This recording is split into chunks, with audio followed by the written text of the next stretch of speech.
hello, folks. It's 2022, and this is your favorite podcast of all times, the most diverse, the most inclusive, the most well-prepared podcast on research there is. This is research in our third season. This is basically, Nick, this is basically a second round revision of our podcast. Yeah. Wrecker, why on earth would you say the most diverse? I mean, we are inclusive, or we try to be, but diverse, a couple of old white guys. First of all, you're way older than me, much older than me. Second, You're much whiter than me. You're basically transparent. Whereas I have a healthy tan. Yeah, you are a little swarthy. You're like Mediterranean. But how do you like this for a metaphor? Like, this is our second round revision. This is season 3. And on each of the first 2 seasons, we got reviews. Absolutely. Yeah. We got comments. And as good scholars that we are, we have tried to take them on board. Some of them were developmental reviews, right? They said something like, hey guys, you should be talking about this topic and that topic. Yeah. And other ones we basically ignored, such as say fuck a lot less. Yeah. So it's funny. We got some. We get a number of emails, and by all means, anybody who wants to send us an email, send it to us. We'll reply, and we'll have some fun with you, at least with each other as well. But we get some funny ones. We've gotten people volunteering that we've never met before. Absolutely. Volunteering to come on the podcast. It's like, if you need me to talk to you, I can talk to you about, and then they give us the idea. We've had people chastise Wrecker about his use of foul language. Absolutely, and rightfully so. He's this Australian German type person, and I guess in Australia they swear a lot more than they do. But well, first of all, they do. Secondly, I can always say, like, this is not my first language, right? So I don't. Most of the time, I have no idea what I'm talking about. So. Well, so and then we get a number of others. And in the early days, the biggest feedback we got was sound, right? That our microphones were not the one. I was loud, you were loud, something. And I think we've more or less figured that one out, right? Hopefully. I think we did. I just want to clarify one thing that came up late last year, so sort of middle second season, where someone came up to me and said, "Jan, you're being intellectually dominated by Nick on the show." Whoa. And that's one of the review comments that I just don't pay attention to. But just clearly that can't be true. If we did a survey, Nick, if we did a survey of all of our thousands of listeners right now, it's like, who's the most intellectual of the two and the better looking one? I think the results would speak for themselves. Well, first of all, if my experience at ISIS, and I think we talked about this at the close of last season, if my experience of ISIS is any, it's like you were the hot one, I was told. And then I was also told that you were the smart one. And then I was told I was the mean one. You are the mean one. I'm not mean. I'm the least mean person in the world. I'm like I'm cuddly. Yeah, yeah. All right. So season 3, we basically said to people, we're going to do things differently this time around. Well, we will do a few innovations, I suppose. But of course, we're still going to talk about topics that just pop up, and we're going to do it in our usual fashion of preparing for about a minute or two. Like I spent 5 minutes, 3 of which I did by clicking on certain web pages. And 2 minutes I thought about stuff. So that's my preparation for today. How about you? Similar. Actually, I think you prepared more. This is awful. We shouldn't let people know we're so badly prepared. Well, I want to make one point, because one of the funniest instances of feedback that I've received is we've been cited, dude. I mean, there's a citation to our podcast, and I was just marveling at this. And I'm not meaning a symbolic cursory citation, sort of like, hey, there's also this podcast here. No. Someone used the arguments that we gave as a basis for their own argument. Right. So the real substantive citation, and they worked with what we said.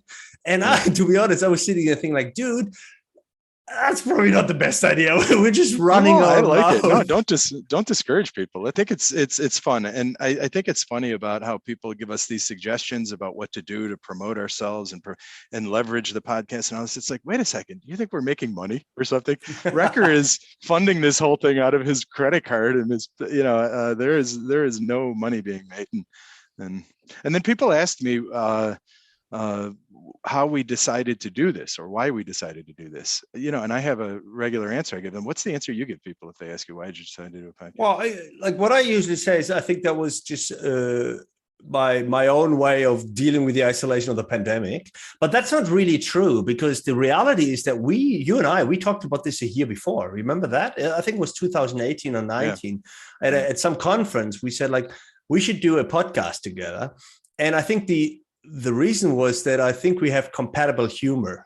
It's not identical, and we don't see eye to eye on everything, but it's sort of, you take a jab and you take a stab and you give a stab, and so do I. And I think that goes pretty well together. Yeah, I think we're going back and forth. And I think when we're not on the podcast, we're a lot more, I think, nasty to each other. I think we're far more civil to each other on the podcast, right? And we're a lot less agreeable in real life too. Like here, we usually get to some sort of shared understanding. Okay, dude, I brought a topic for today. So you want to hear this? I made a prediction in January. See, here's the thing. If you and I are a scholar, there's two important dates in the year. One of them is the May the 4th be with you date, like early May, because that's the submission deadline for ISIS. Right. Yeah. Yep. Right. So a Star Wars Day. The other one is, of course, the 31st of January. And why is that? Because on that day, our dear friend Venki publishes the latest edition of the all infamous and super important AIS research ranking. And this year I called it out and I said, wait upon people, here comes ranking season. And I was right. Start early February. My social media posts, they were filled with this posts. This is what happens. People go and they look at the basket or the MISQ ISR or whatever year range, if it's last 3 years in the last year, they come up with the range that they look the best. Then they take a screenshot of it, post it on LinkedIn and say, I'm humbled by my place as, 47th in my field, right? Or 12th or 18th, and it's like, really?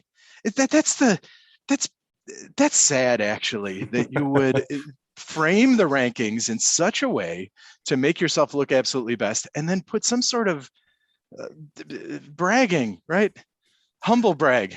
Yeah. You're trying to be humble and you try to brag at the same time. And guess what, folks? That doesn't work. No. And not only that, but they say the word humble. I am humbled. They're using it wrong. You're not humbled, right? You're honored. So people say I'm humbled and whatever by this. What does humbled mean? I'm going to look it up right now. What does humbled mean? The way people use the term humbled is not appropriate for what the word means, right? So while you look that up, I wanted to say one thing from the outset, which is, before people saying that we're criticizing the ranking, I'm not criticizing the ranking. I'm not criticizing at all what Venki is doing here. I think what he's doing, like what many people are doing, is providing a service to the community. It's something someone runs around and gets all this data and puts it in a ranking list. That's wonderful. I really mean it. Like that's a great service. He does it for the field. A lot of other people do it for the field. If we started now criticizing everything that everyone is doing for the field, the consequence, no one would be doing anything anymore. So I have no problem with that ranking per se. I have a huge issue with what people do with the ranking. Well, all right. So let's talk about what are the good things of the ranking. So before we get into that, though, I just want to give you the definition of the word humbled. And I want you to know this. Every time you see on LinkedIn or Twitter or whatever, where someone's humbled by something, these are academics. These are PhDs. They should know how words are used. This is the definition of humbled according to dictionary.com. The first definition is made less proud, especially by awe or admiration, right? By gratitude for help received, an undeserved advantage or honor, right? Lowered in condition, power, or dignity, abased, right? So humbled means, you know what? I'm given something that I just don't deserve. Yeah. And I didn't, and it's like, you didn't, that's, or I'm somehow, this is what humbled means. I get an award. Obama gets the Nobel Prize, right? And he's like, I did nothing to deserve this Nobel Prize. Don't give it to me, right? I'm not thrilled about this, right? I think those are it's used in the wrong sense. And that for some reason, people think they're being humble when they use the term humbled, right? And they're not. So they should say honored. You know, I'm honored to receive this award. I am not humbled. It doesn't work. No, it doesn't work. And the other thing I think, like in my circles, people make fun of all these humble brags. So do I, right? And I, like, because what you mean, like you can brag, like at the same time, what the consequence for many people that I know is they don't, let's say they have a great ranking position or whatever, they could brag, but they don't. They don't. That's because they don't want to be. Yeah, exactly. And I think, well, they should. If you have something to brag about, it should be okay that you can brag about it. What we see at the moment is that we have people that shouldn't brag. They brag and they qualify that with that really weird word humble. That's wrong. But some people that could make good use of these rankings and improve their own situations or whatever else, they're too scared of doing this because they don't want to be called humble brags either. And that can't be right either. Well, no. Let's hold off, because I think this, Wrecker, if you're going for a chair at you're at the University of Hamburg and you want to show that you're a leader in your field, I think Venke's rankings is nice. And then if you frame it in such a way that it shows you're strong, and then you give it to them as part of your portfolio, or maybe you're being promoted to, tenure or full professor or something, and you're using these sorts of things to show that you're a leader in your field, and maybe compare yourself to people who do similar work, and you want to show where, I think that's fine. If you're a department head and you want to look at the people in your department, and you want to do it on their behalf and say, where are the people in my department and how strong is my, there are a lot of great ways to use this, because we are a prestige economy, right? We're a status economy. We're about who gets the big name professors and what. So I get it, but there's something very ugly about blowing your own horn. Maybe it's the way I was raised, something like that, but we are a status economy. We do have to somehow promote ourselves, but there's a dignified way to promote yourself. And there's a sad way to promote yourself. And I think the dignified way is to let others go ahead and promote you and thank them. When you start promoting yourself just to the general public, that's desperate for attention or something, right? That's not a pretty. And to the sort of purposes and use cases that you listed, I also think there is a marketing purpose to this, but it would be on the institutional level. So I think, like, if the university or your school or your department wants to go out and say, like, look, we're one of the best departments in the world. Yeah. And sort of, we have some of the best folks in our world, even if our department as a whole isn't one of the strongest. I think there's no problem with that. But there's a difference, right? So, so if the University of Hamburg, in my case, publishes a press release about, whatever rankings they have, that's one thing. But it's a very different thing if Jan Recker publishes his own. I'm humbled by I'm now a number 12 or whatever.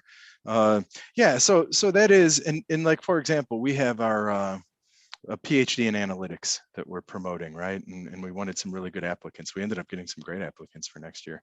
But, we want to let the world know we're good. So we look for ways to do that in aggregate. And we have this number of scholars that are editors for top journals. We have these folks who are leaders, and then we make it look good, right? And that's fine. And that's promoting your organization. So I'm agreeing with what you're saying.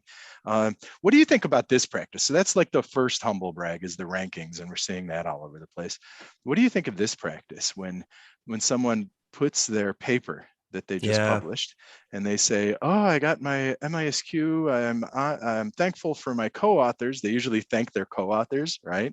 Usually they don't say they're humbled, although maybe that works in there too, but they say, I'd like to thank my co-authors. We got this paper out, and then they put their MISQ hit or whatever out there on social media. What do you think of that practice? That's humble bragging, kind of. That is humble bragging too. But I have I guess two views on this. So number one, I think we need a post about our research when it's published, and the simple reason for that is otherwise we need to help people find if we think we have something important to say, because we can't just rely anymore on them finding them automatically. It's just not working anymore. It's just too big. So we got to help them, right? So we got to send them some signals. So what I see a lot is that, hi, here's my paper on digital X. It got published in this journal. That's the impact factor of that journal. That's the ranking of that journal. So the entire post is basically about the outlet. Nothing in there is about the study, let alone the findings or the content, right? So I want to see that. So why don't you tell me, we got this paper published. The paper is about how fintechs deal with blah, blah, blah. I don't care, whatever it is about. Yeah. Tell me that. Yeah. And if you want, you can tell me where the paper is published in the last sentence. Or if you want, you don't even have to do that. Just tell me, we have a new study. Here is the study, and this is what it's about. If I'm interested, I'm going to click on it. I'm going to read it. And if it's a top journal, I'll even see that. So that would be a better practice. Having said that, so second point, it's just, again, put yourself on the shoes of a junior researcher, your first MISQ paper, or your first ISR, your first whatever. Like, I do think that it's got to be okay for them to be happy and let the world know about it. That's got to be fine as well, right? So we'd be way too politically correct in saying, oh, we only want the content. Don't let us know that you're happy, because as soon as you say that you're happy, you know, I'm going to call you a bragger and an unthankful brat or whatever. So even then, it's got to be okay. So, and the implication of that is, if you think about Venki's list, the problem with the list is, the ranking list is, the older you get, the more chances you have to be in the top. Simple. And look at the folks at the tops: Alan, Lars, Venki, Paul Lowry. Dude, these are old folks. Yeah, of course, there's a couple of, really productive younger folks. They're not junior by no means whatsoever. Yeah. So what's the chance of some guy going up for assistant professor or going up for tenure? Do we even be featured on that list? Are you going to go to a tenure committee and saying, like, I'm number 89 on that list? No, you don't. So why don't we have a variant of that list that tells me what are the top emerging scholar of the field, let's say 5 years post PhD? That data we have, that's a more meaningful list. I'm not interested that, Varun published 10 more papers in the last 4 years. I know he's good at this. We all have read his papers, so that's fine. But, I don't even see some of the young guys. In no way are they ever going to be at the top, because they can't possibly have 20 papers in the last 3 years. Yeah. But if you think about it, I think that even that, I like what you're saying. I think it's interesting if we have, some rankings of emerging and junior faculty, but there's an issue with this, right? Is it's counting. Yeah. Right. So it's not, I don't want to judge junior faculty by the number. I mean, you want to have a certain number so that you can show that you can publish in the top, because in the top outlets, because the fact is the top outlets are the currency of the realm, and then you want to publish and show that you can do that. But that's not why you want to hire or promote someone. You want to hire or promote someone in part because they can do that, but also because they're doing cool stuff and they will continue to do cool stuff, and they're a good person that you want to work with. And there's a lot other than counting. And the problem is, where this counting culture, then, they say business school deans they can't read, but they can count, right? So we have this issue where it's all about counting. And because we're in this counting culture, it removes the scholarly aspect to so much. And really, that's what I'm hearing about your let's say I get an MISQ paper. I get my publication, and then I say, I got an MISQ paper. And for example, I've seen people show a picture of the glass of whiskey they're drinking. I'm toasting to finally getting the MISQ paper in, or something like that. And these are people who've gotten a few and all of that. And it's like, for me, if you want to do it, I guess, and your friends are all into it, and it's not, but for me, I would refrain from that because of bragging. And I guess I have a knee jerk against bragging and self-promotion in that way, in that, I was always kind of taught, if the braggarts are ugly, there's something wrong with outright abject self-promotion. But it's maybe not that. It's also part of the community where we're all kind of celebrating this thing that we do, which is adding to our count, But, so I see where you're coming from, but you got to realize it's also a very conservative position, saying like bragging is absolutely no-go. It's just not how you were taught. It's not good manners, etc. There is that. You could have that strategy. I'm just saying, I think it's got to be okay to be, if you're happy and you want to let the world know. I think, like, if some friend of mine publishes in my school, I'm just happy for them. Like, forget about the content and the substantive things. Like, it's also got to be okay if we say, like, you're happy and you're sitting with a glass of whiskey. I'm like, dude, cheers on you. Good for you. Right. So the problem with both is obviously like the extent to which you do that. If you're going totally overboard in the bragging, that's annoying. If you're too humble, I think that's also annoying, because that usually means that I don't even get to hear about your latest interesting stuff, because you're so afraid of being called a bragger that you're just silent. That can't be. You don't self-promote. You do need certain self-promotion in this field, but here's the thing. On the one hand, let your results speak. I come from the perspective of let your results speak for themselves. Now, if you and I are off the podcast and I want to, challenge you to something because you're my buddy and fine. But when it's not someone close to me, I shouldn't be railing my successes in front of them, right? I can let my performance speak for itself. I don't need to speak for my performance, right? That's just, the ethical kind of position I come from. Now I'm understanding everything you're saying, but I can't directly relate to it, But you could say that that's not an issue in our field. I think of communities reasonably healthy in the sense of that the people that are really inspiring, that are provoking, promoting ideas that are novel and get a lot of people excited, they have their standing. Whether or not they show up in these rankings doesn't matter. Like a lot of people could name 5 scholars as like, wow, they really influenced me. I can certainly name some, and most of them are not on the list. See, when I looked at that list, I have it open right now, is sort of, okay, most of the people I don't even know. And that's because they don't do research like you do. That's one. But after 16 years in a reasonably small community, you would figure that you would know most of the people. That's something that I realized. And then I realized, wow, if I were to cross-reference that list with whom I cite, few people on that list that are let's say ahead of me in the count, I like by some measure they haven't influenced my work. Like I could not say this is a theory they came up with. They haven't influenced my methods or whatever else. So I wonder whether other people have the same impression. That could just be an artifact, of course, what the type of scholarship that I do and so forth, right? Well, either that or, so that's the one argument is, it's just you do a certain type of scholarship and maybe they're in a more popular type of scholarship but the other, and here's the more insidious explanation. In order to publish at a great level, at a high level, you need to come up with a formula.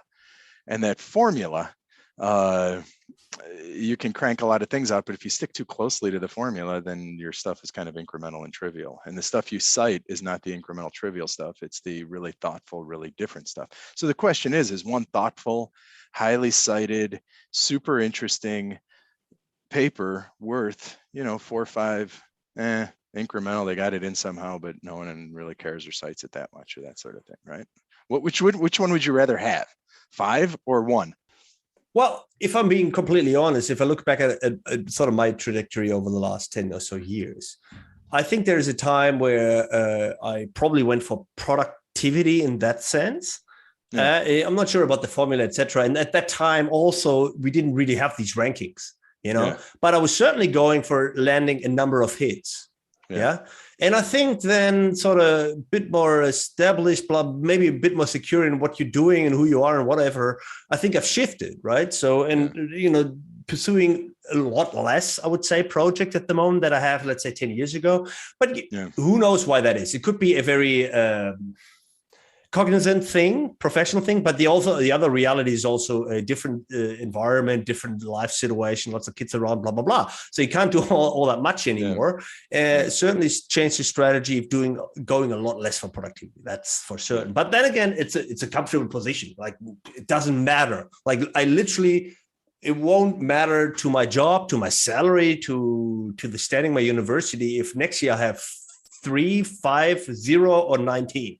It has very little bearing, at least in Europe, it would have very little bearing. Could be different in institutions, of course, where, you get extra pay or something like this. And if that is the case, it always like, if you can make extra money by doing the productivity, go for it, man. I mean, no problem with that. Well, except that then it creates some negative consequences, like we know with the Temple University, right? They're running, and I believe they pay for hits to their, but there was that issue of the rankings. So this is the other ugly part of rankings, which is business school rankings, right? They had that dean that was there for 20 years or so, and he was tampering with the rankings, right?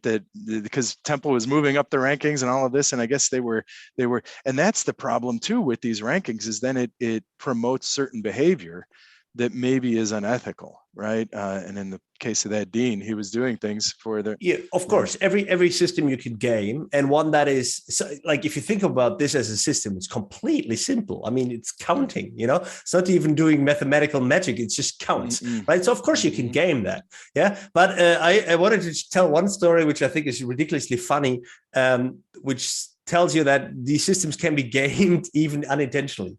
So it so happens that there's also university rankings, like the Times Higher Education and the global something university rankings. And so happened that last year or so, the University of Bielefeld in Germany skyrocketed into the top 100 of universities. And exactly, your face tells it all. It's like, what the fuck is the University of Bielefeld? I don't know this university, actually.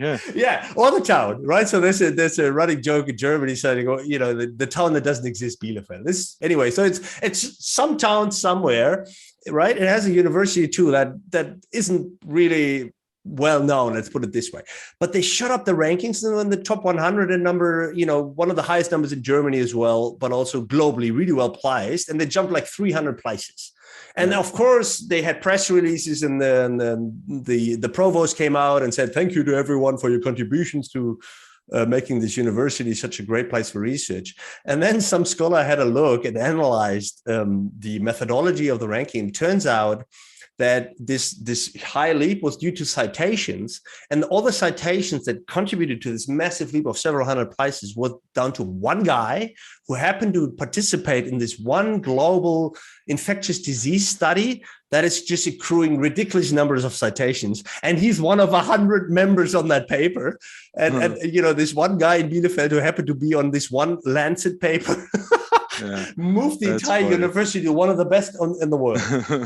That's cool. Well, and then there's one in India, and I don't know the name of the university or the details, and this is a couple of years ago, but they found this guy who had this whole research program where he cited himself, and then all his papers cited himself, and then he created this, like, he was one of the most highly cited people in, I think, management research, and it was all just citations. I could probably find what that was. But all right, so it's the counting thing, which is, of course, even a glance, it's anti-intellectual, creates all sorts of unintended consequences. I want to get into that, but before we do that, let's close with let's finish what you started, because we have kind of Recker's rules for self-promotion, right? And tell me if these fit, because my rules don't work the same way. I realize I'm kind of that we're in this narcissistic post my thoughts, and if I'm eating a sandwich, I have to post it, and if we're in that world of posting, I don't understand it, but I realize a lot of people do without necessarily bragging all the time. They share with each other their accomplishments, and they enjoy it, right? So what I'm hearing from you, if I'm one of those folks who wants to share those accomplishments, is that's cool. Just make it not about the counting so much, make it about the content of what you did, unless it's like your first or something and you're a rookie. But the more veteran you get, the more kind of perspective you should have on these things. And it should be less about the fake, I want to thank my authors, another, more of like okay, we published a paper, here's the finding of this paper, or here's the contribution of this paper. Let me know if you're interested. So at least it's direct, and it's about what it is you're doing, not the little numbers, right? Okay, I would actually separate that a little bit. I would say, like, if you have a cool paper on a cool study, first of all, let me know what the content on the implication of that are. Like, let me know about this. Do post about the content. I want to see that in my feed. I want to see that in my feed every time. Yeah. Now, secondly, separate from that, if you're really happy about the fruit of the labor in terms of what you put in, or how enjoyable the experience it was with the author, blah, blah, blah, co-authors, whatever it is, if you really want to say, like, I'm so happy right now and I want to share that joy, do that. Keep that separate. Want to make it two posts. One of them is about your whiskey, where you're cheering to the other guys because you just put in 6 years of work. I think that's a valid reason, do that. In neither of the two, by the way, you need to tell me what the impact factor of the outlet is. I can look that up, So one about is like joy, and maybe, I don't know, recognizing the effort and the labor that went into it. That's fine. The other one that you can do, the other one what you should do is, there's a new study on something I might be interested in. I want to know more about it. So, and the second rule that I would add to this is, the more senior you are, I think the higher the bar should be for you. Yeah. Like if you're young folk and you have your first time ISQ, I'm totally gonna, like and one up your post. I'm really happy for you. I am. If you're the guy that has 37 and you have number 38, I don't think you need to brag about that, to be honest. Yeah. Let your results speak for themselves, right? There's a certain dignity in achieving and letting and not bragging about your achievement, right? That somehow adds to that. How often do you see Kale, Lieutenant, my advisor, right? Yeah, exactly. How often is he posting about what he accomplishes? He doesn't. He'll now, if you're a senior person and your student does something, or your friend does something and you want to post about that, I think that's totally fine, right? You're sincerely pointing out something that the other person did. But there is this motivate. Are you doing it for the reflected glory, as they say, or are you doing it for because you're proud? And for me, the whiskey thing, I mean, I could easily do that with you on our little WhatsApp group and send you a thing saying, hey, I got this and I'm drinking whiskey, and then you send me. I see doing that with friends. For some reason, I can't bring myself to doing the public version of that. Well, and people don't no one needs to do that. But then again, that's your personal discretion to what extent you want to share something that is, I think, it's private. And you can keep that privately between your friends. People talk about their private life on social media, and that's fine if they wanted to do this. I sort of got more and more reclusive as I got older and got more kids, to be honest. Went off Facebook and these sorts of things, and I try to use LinkedIn and the other things are purely professional things. So you won't see any. I don't know, but that's everyone's choice, I suppose. And LinkedIn works. I think LinkedIn is generally good. People generally don't put personal stuff on LinkedIn. There's some interesting content. It works. I think Twitter, I force myself to go on Twitter because I don't like it. I'm not interested in it. And I think that it's a communication platform. So I go on every once in a while, look at what you post, click like. If I have an announcement for something, then I'll like, but I really don't like Twitter. I don't understand the addiction there. I don't understand.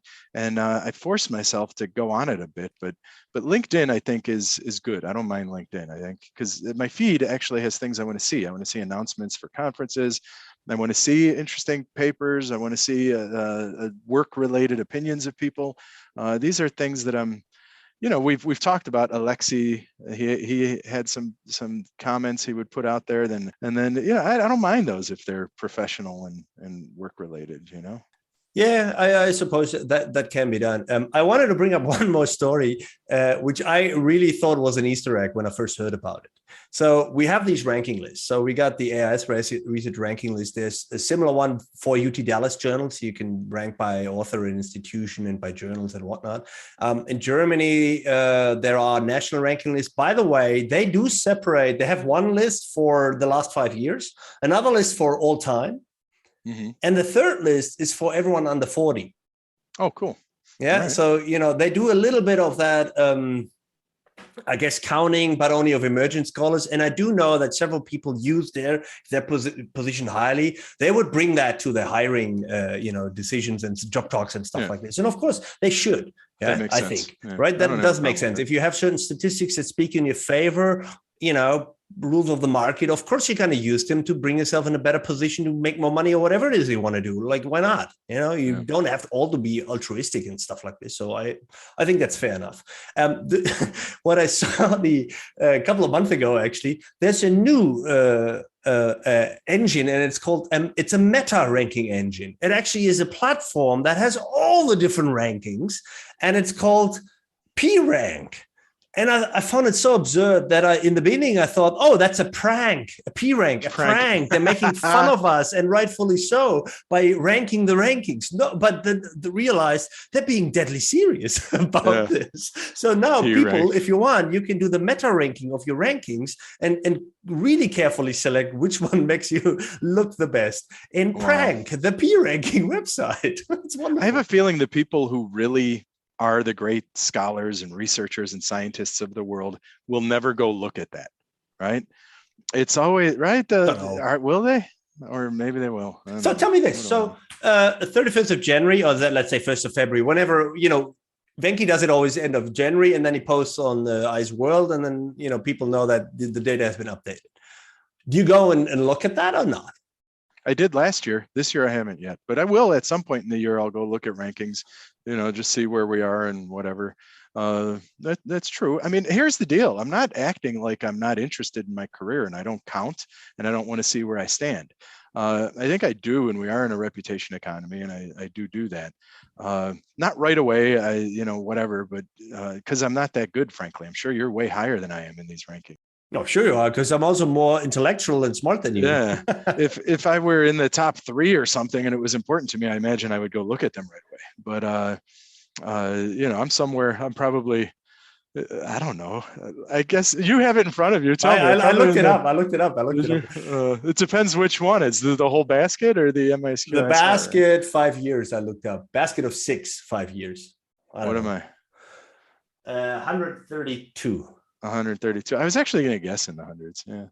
So it's not particular. I'm probably not particularly impressive in rankings, unless I'd have to slice and dice it in exactly the way where I look the best, right? Yeah. So I mean, so I'm not that interested, but I could see people who do it highly and prioritize that. They would be, and they would go right to it and look at it. I mean, I could see that. I'm not against that. What I guess I don't like is the public, fake position. And this is the most important thing. So the kind of bragging, as you know, is like distasteful to me. I think there's a dignity in not bragging. Then there's the second part, which is, I became a scholar. Or I want to become a scholar, I guess. I haven't arrived there yet, but I want to become a scholar, and I want for the intellectual pursuit. To me, that's why I chose this career. That's the thing that should mark our career. And the problem with these rankings, and the problem with a lot of the counting papers and ranking business schools and all this, is that it's not just not intellectual, it's anti-intellectual. It's the opposite, right? It takes away, it explicitly strips the intellectual component and then turns that into the pursuit rather than the intellectual pursuit. So it's actually we should be able to assess the research and scholarship of our colleagues without counting, right? And we don't. And that's we do. It just doesn't get the same prominence. Of course we do. Yeah. So for example, there are other ranking web pages that go not by number of papers, they go by citations as a measure of, I guess, influence or impact. It's also very crude. There's lots of ways to game this, number one. Secondly, not all citations mean that you really, influence substantively the thinking of someone else, but at least it's a measure of impact more so than that. So that also exists. Well, stop right there. Wait. But let's just talk about impact. Because you know what, this whole idea, that's the other metric. So we're counting, but again, it turned into counting. We assume impact means that what you're doing is valuable to people, but that's not what happens, right? And I was meeting with, I was just in Umeå, Sweden, and I was meeting with Johnny Holmstrom, and we had dinner with his wonderful wife, and Anna coined this term, clickbait research. Because that's what citations are. And this is like, when we've talked about it in the past, that Biza catchword article where you write the first paper on blockchain, and then all of a sudden you get 1,000 citations or multiple thousand citations because it's the first. And it's not necessarily because it's got strong intellectual substance. Maybe it does. And I don't know why I picked blockchain. I actually don't know the paper that did that, but whatever topic, and that's what they're doing. And what Biza is doing is just trying to get more citations to its journal so that its impact factor will go up. So they have this catchword thing. So what it's doing is people are hurrying up to write the first paper on, fill in the blank. And then that way they'll get the catchword article, and that way, and there's no intellectual element to this. It's entirely turning scholarship into clickbait scholarship, right? Well, I agree, but I also have a more optimistic view on this. I think that people recognize this very clearly. If that is happening, and there is an art to it, that you write papers on topic with the view that a particular paper gets cited quite a lot, and only for that, not because there's a lot of novel ideas in there, stuff like this. First of all, that's got to be okay too. Not every idea has to be novel. Secondly, I think if the people, the communities, you look at this and, if you were a guy that does this, I would be more worried about my bad reputation rather than my amazing citation your stats. Reputation doesn't get hurt. If you write the first clickbait article on whatever topic, you don't get hurt from it. I think it does. I think a guy that has 40,000 citations to their name with 8 clear clickbaiting papers where people look at them and very quickly assess that paper and saying, that's not an intellectual contribution, that's clickbait research.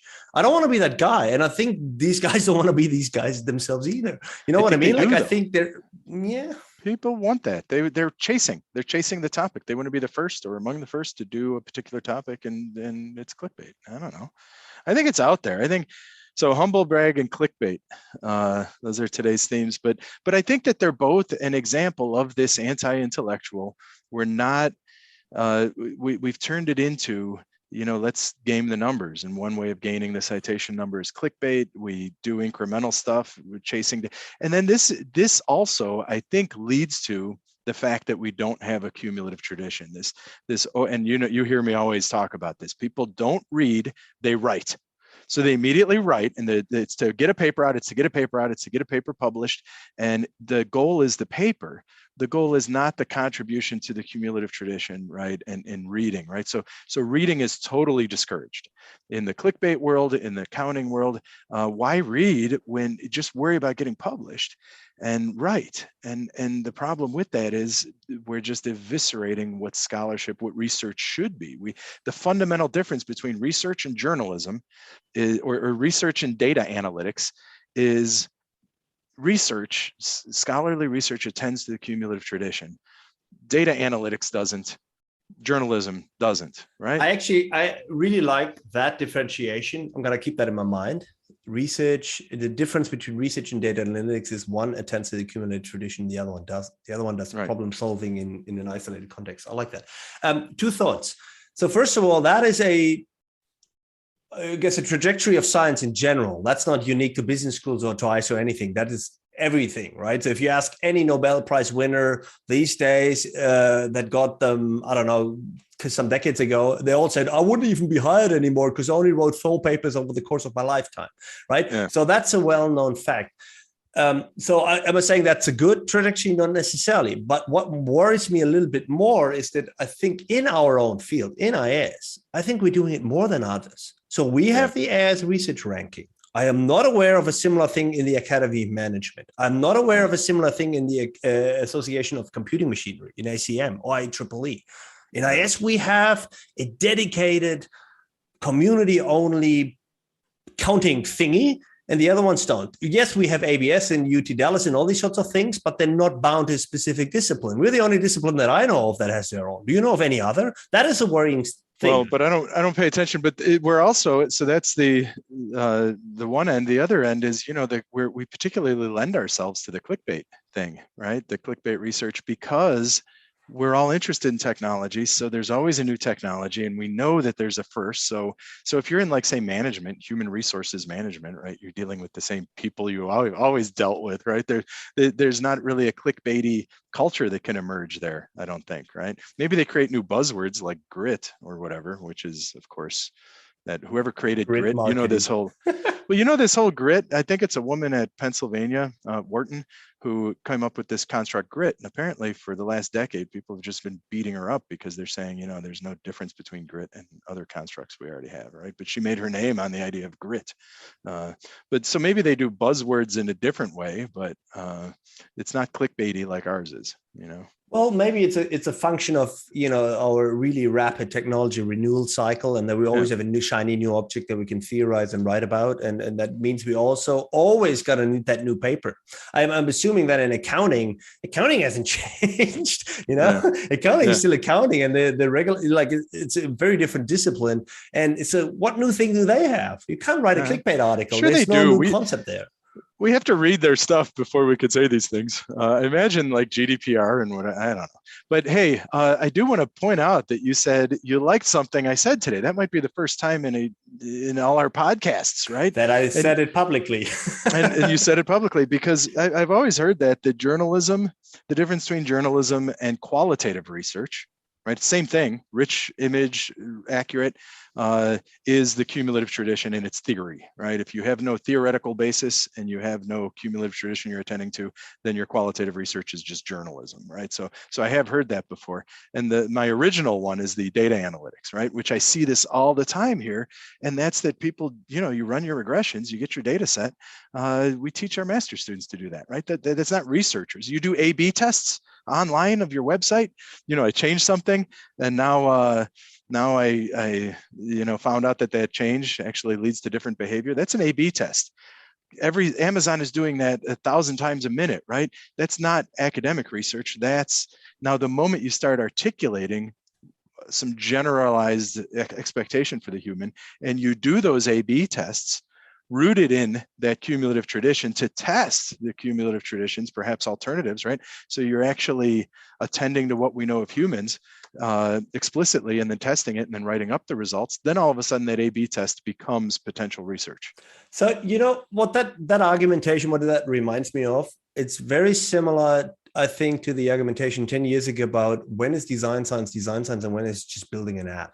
When is it applied software engineering? And they basically try to formulate the same idea, that you attend to a cumulative tradition, that you make a very clear contribution to the knowledge base or whatever they call that. Yeah. And that led itself to this design theorizing, design principles sort of theoretical statements. So that sounds similar. And I wonder whether analytic goes in the same direction to differentiate itself. So the doing analytics to researching analytics. Also, I would say, I'm not sure that design science in the strategy, how they handled to differentiate themselves, I'm not sure they were super successful, to be honest. So you don't think it worked. So that's the way they're, and I buy that. I think it is the exact same thing. Design science, the thing that marks the difference between design science and design is that you're theoretically doing things and you're evaluating them in kind of a scientific way. You compare it in the end to something else in a different way.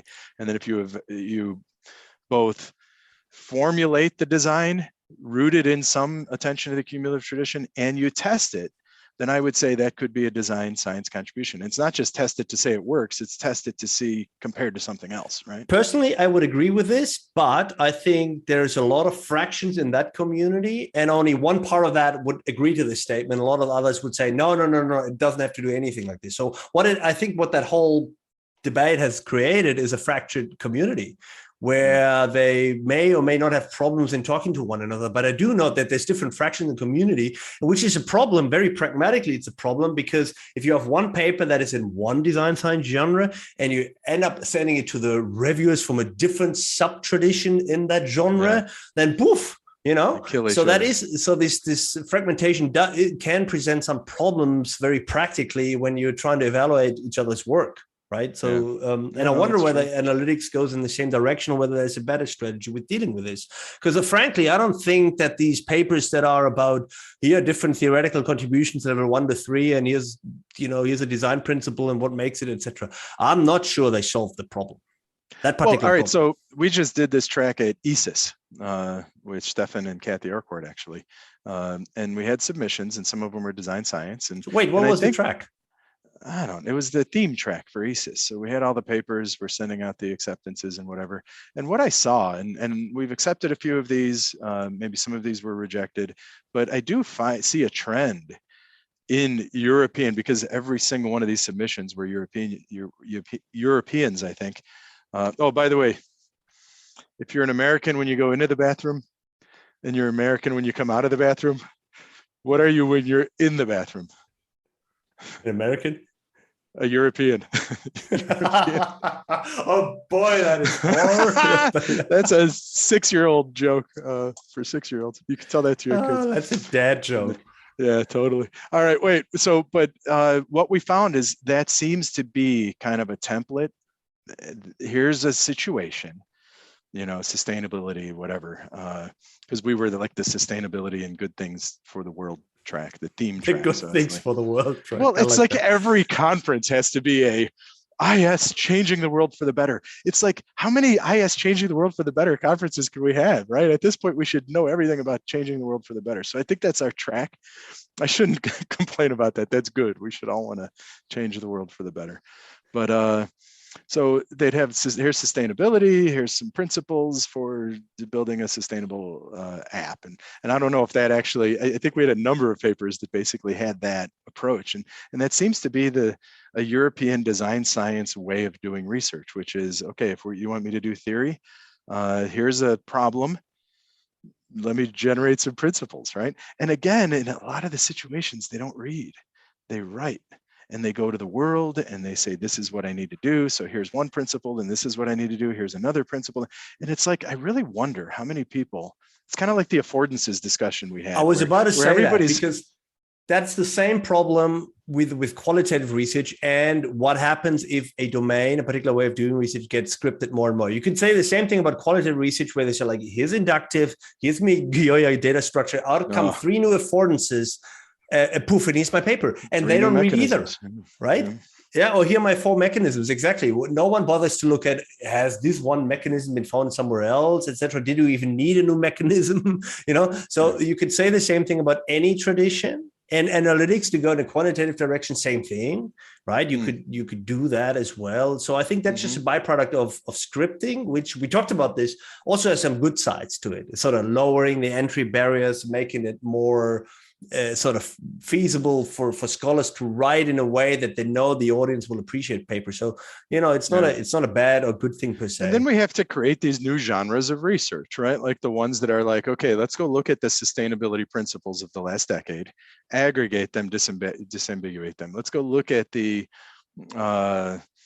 affordances of the last decade. Let's go look at, and I think that maybe econometric papers too, right? A lot of those guys, they're not necessarily citing all the findings of similar papers. They go get data sets, run some econometrics.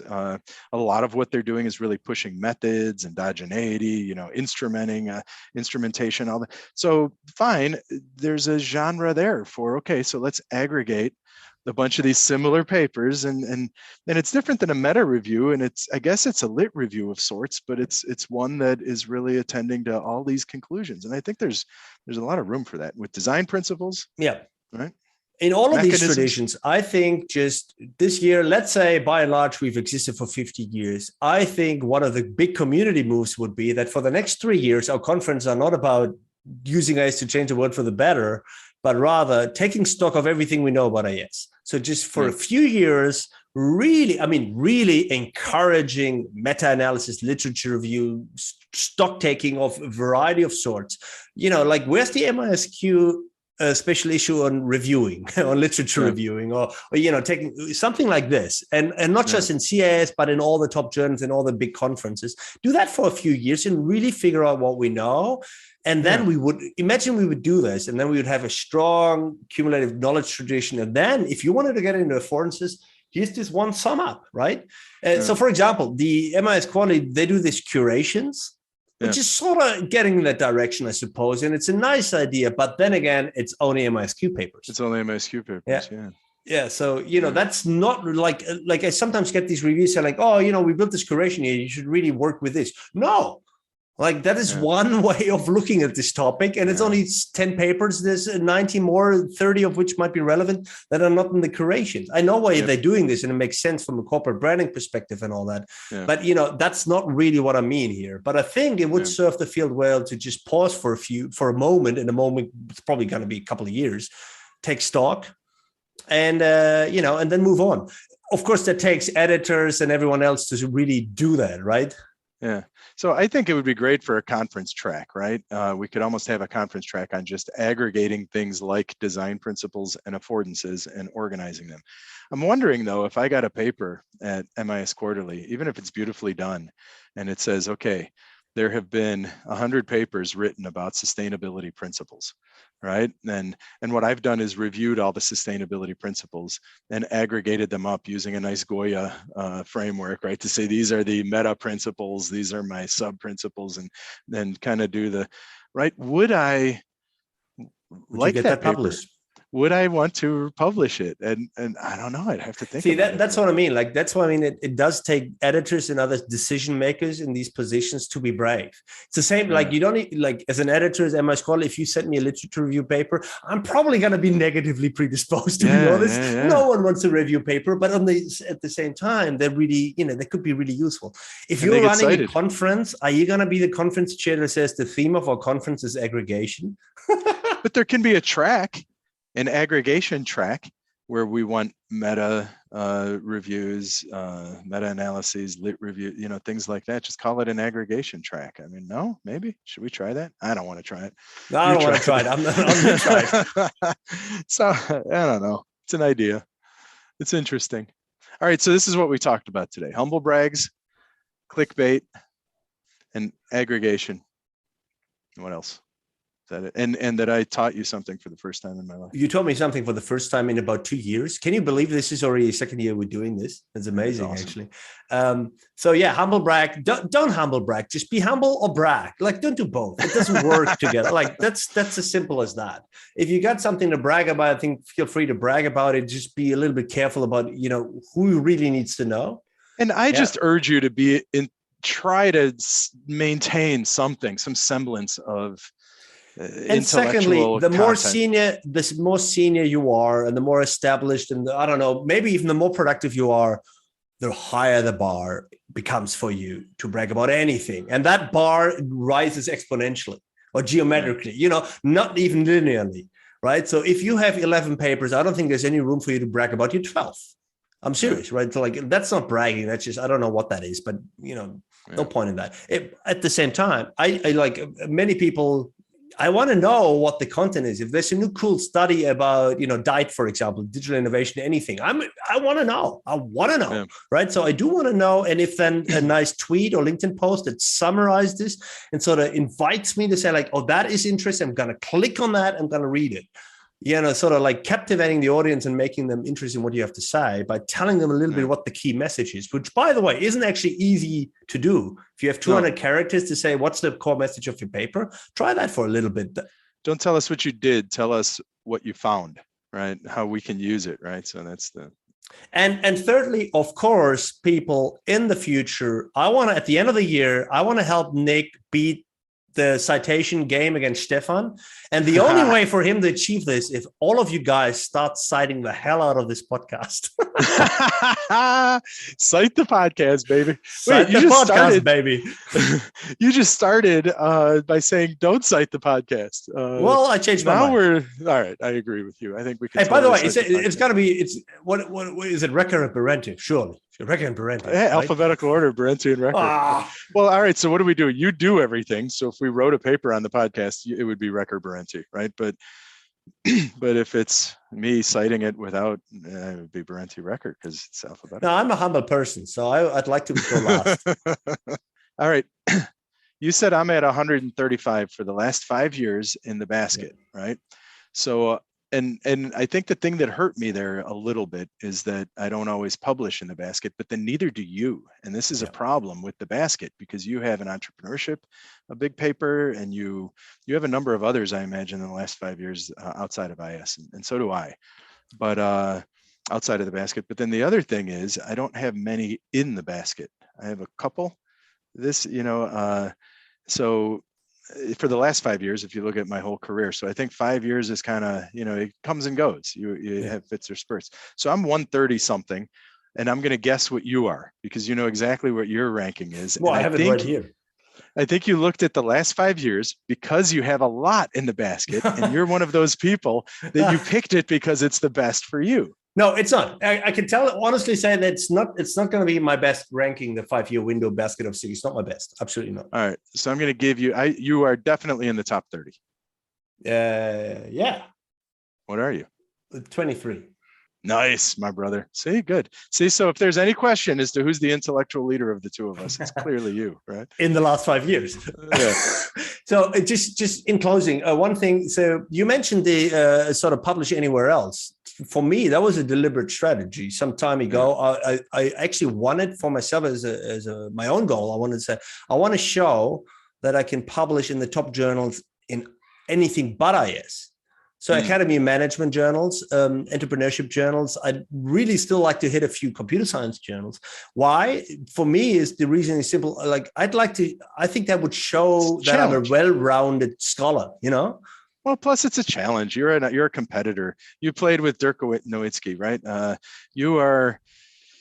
You are a competitor, and you want to challenge yourself and you want to compete, right? And that's what you're doing. So you gave yourself these little challenges. I think they're fun. I don't think there's anything wrong with that. The only thing wrong with it is and you are a little bit of an egomaniac, and I guess we all are to a small extent. In other words, so we do want to stroke our egos, and we are in here, and we do want to see our name in lights. I think as humans, that's just natural. So I personally think we have to fight against that urge because that appeals to the baser side of our humanity. And I think the better better side of our humanity is that side that is generous and with dignity and kind of is above some of that stuff, right? So I like that, but you know, I don't need to push that on others. And I frankly, now that I know you better all the time, I think you're kind of like that too. I think you can't help yourself to be competitive and to get into the dirt, and you know, but at the same time, I think you have dignity and you like to hold yourself, I think, to a higher standard, right? Well, to be honest, I couldn't think of any better closing words. So that was actually really nice. So why don't we finish with that? And that was good, Nick. I really enjoyed that we're back on track here, and we got a few things coming up for the audience as well. And as usual, any feedback, good and bad, we'll take it. We don't necessarily do anything about it, but we'll read it, and then we'll consider it. And we'll text each other about it and say, did you see that last email we got? Exactly. All right, folks, we're back. Happy New Year again. I mean, it's a bit late for this, but let this be a very productive year for everyone. And yep, Nick, good seeing you again. See you next time, my brother.